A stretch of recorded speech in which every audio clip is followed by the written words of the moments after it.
নাট্য নির্মাতা ভিকি জাহেদ ফিরছেন তার নতুন নাটক খ্বাবনামা নিয়ে।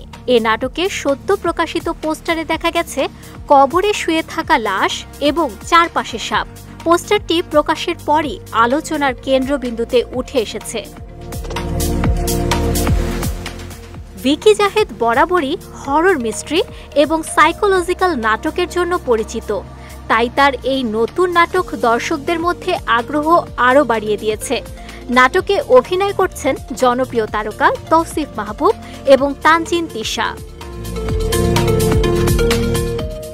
শুটিং অভিজ্ঞতা নিয়ে তৌসিফ বলেন, কবরে রাত ৩টার সময় আমাকে শুতে হয়েছে।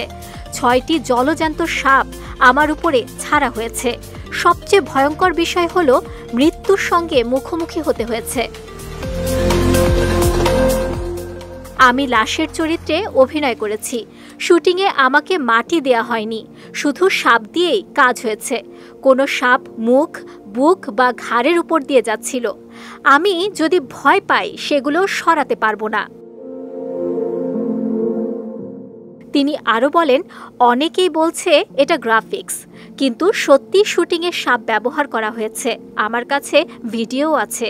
নাটক খ্বাবনামা এবার দর্শকদের জন্য কেবল রহস্য ও হররের চ্যালেঞ্জই নয়, বাস্তব অভিজ্ঞতার উত্তেজনাও নিয়ে আসছে।